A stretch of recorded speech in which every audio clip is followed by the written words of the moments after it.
I give you your representative, Stacy Erwin Oakes.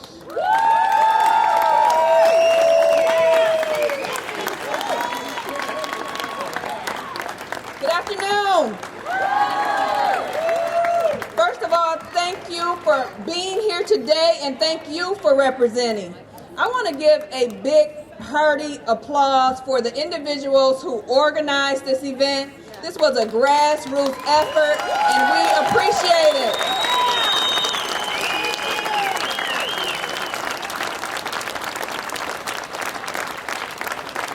I want to quickly introduce a colleague of mine. She is the chair of the Education Committee. She comes in a small package, but she packs a big punch. Ellen Kogan-Lipton. Thank you.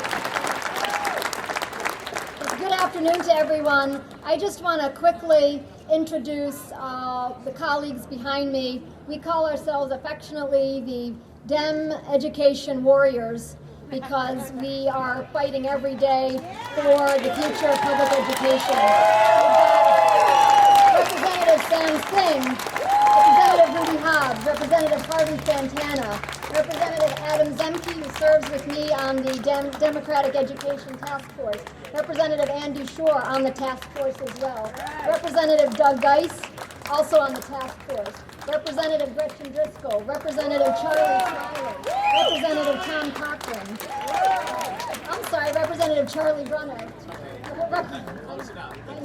Charlie Brunner, Representative Tom Cochran, Representative David Kniezek, who serves with me on the Education Committee, a fellow Dem warrior, Representative Stacy Erwin Oakes on the Education Task Force, Representative Colleen Lamonti on the Education Committee, Representative Teresa Abed on the Education Committee and Task Force, Representative Jeff Irwin, Representative Vicki Barnett, and Representative Winnie Brinks on the Education Committee. Thank you all.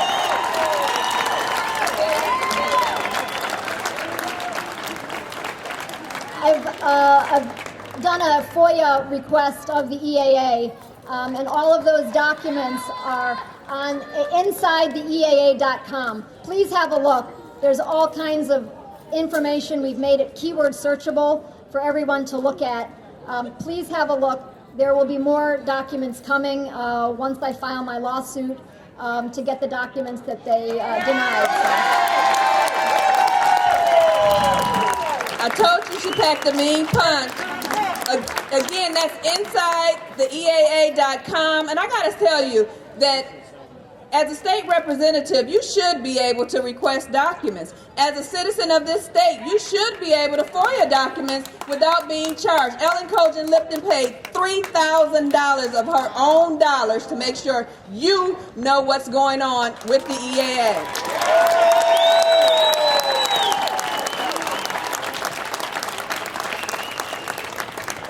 Tell you a little bit about Stacy Erwin Oakes. Stacy Erwin Oakes was born and raised in the city of Saginaw. She is indeed a product of public education. She was educated in the Saginaw public school system as the youngest of 13. People ask me, why do I believe education is indeed the great equalizer? This is why. My mother was a stay-at-home mother. My father put in 42 years with UAW, and today I stand as the first female to ever represent the 95th district.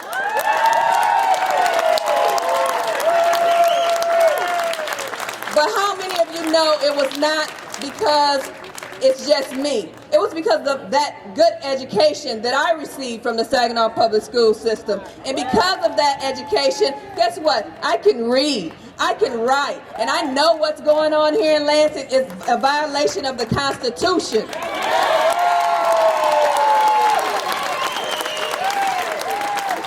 This isn't about kids, this is about the mighty dollar. And whenever you decide to turn education into a for-profit industry, there will be winners and losers. And I firmly believe that no child should ever lose when it comes to education.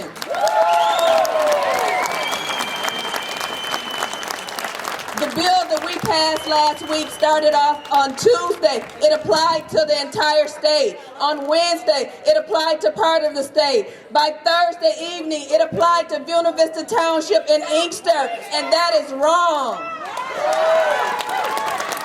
That bill does not address the other 50 schools that are operating in a deficit or the other 55 schools that will be operating in a deficit before the 2013-2014 school year is completed.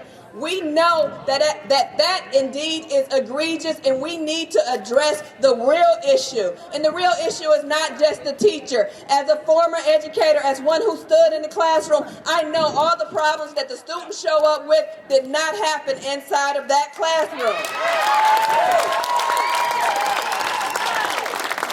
Some of it started at home when no one sat down to help them with their homework. Some of it started on the way to school when they were bullied. Some of it started when they did not have the proper books and the things that were needed to make sure that they could receive their education. Don't blame teachers.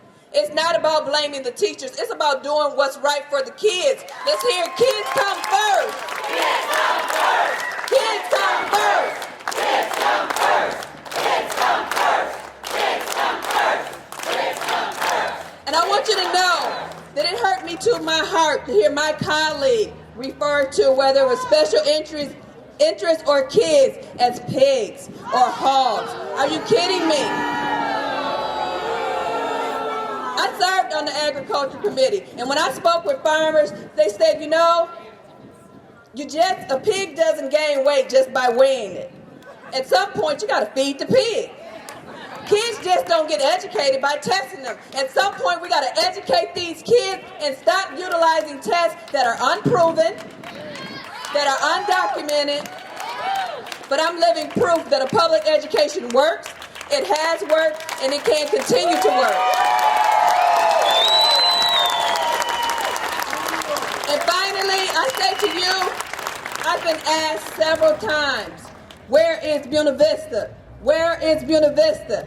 Guess what? Buena Vista's still in school because we shut down the school for almost 3 weeks before we sent the money. They're not here because they're in school, and that is just wrong. That doesn't take into account any of the social issues. That doesn't take into account that there's some joint parenting going on, that there's some people who were expecting their child to show up that did not show up. I am married. I have a very supportive husband, but if they decided to shut down the child care that my children go through for 3 weeks, we wouldn't know what to do. That is wrong, and we need to address those issues as well. And these bills do not do that. Make sure you call your state representatives. Make sure you call your senators. We must do right by the children of the state of Michigan. And I appreciate you. And when you say, where's Buena Vista? I am the representative for Buena Vista Township. Thank you so much.